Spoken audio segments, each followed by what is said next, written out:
मित्रांनो, भारत एक असा देश आहे की जिथे लग्न समारंभामध्ये सर्व प्रकारचे विधी किंवा परंपरा पार पाडल्या जातात. यातलीच एक महत्त्वाची परंपरा म्हणजे लग्नाच्या वेळी नवरदेव घोड्यावरती स्वार होणं. नवरदेव घोड्यावरती स्वार होणं हे शुभ मानलं जातं बरं का. नवरदेव घोड्यावरती स्वार होण्यामागं अनेक कारणं आहेत. त्यातली काही कारणं ही परंपरेनुसार आलेली आहेत. नवरदेव घोड्यावरती बसणं ही नवरदेवासाठी एक प्रकारची परीक्षाच असते असंही मानलं जातं. जर नवरदेव घोड्यावरती चांगल्या प्रकारे स्वार करू शकला तर असं समजलं जातं की तो संयमानं आणि प्रेमाने आपल्या पत्नीला देखील तो सांभाळू शकतो आणि आपल्या जबाबदाऱ्या या व्यवस्थित पार पाडू शकतो. एका लग्नात राजा नावाचा घोडा दिसला. त्याच्या मालकाशी बोललो. त्याचा व्हिडिओ आपल्या समोर.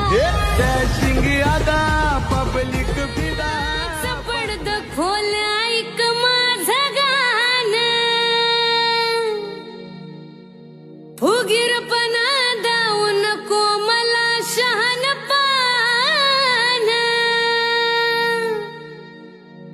गर्वान वागू नको माझ्या नादाला.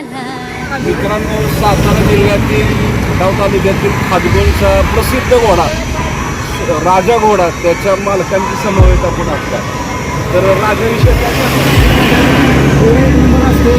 महाराष्ट्राची श्री घोडा आहे. महाराष्ट्र सगळं काम आहे त्याला.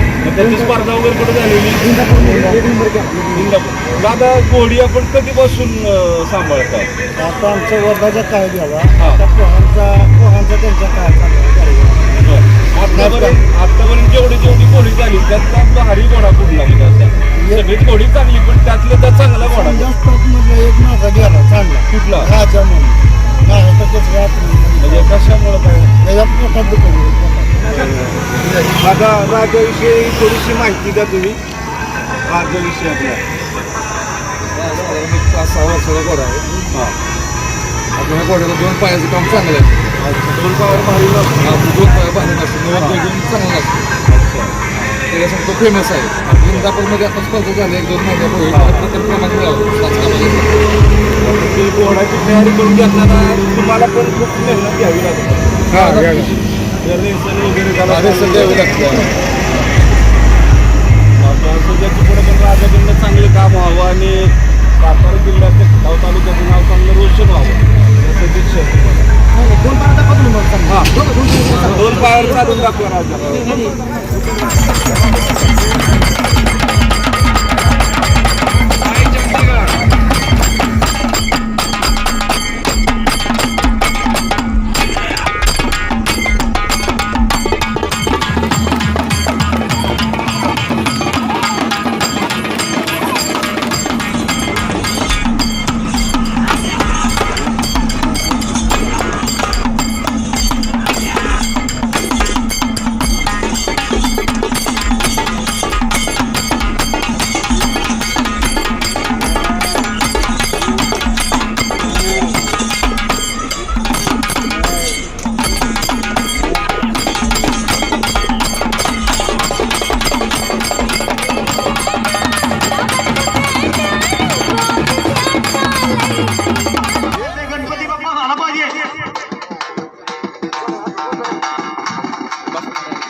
शाबास.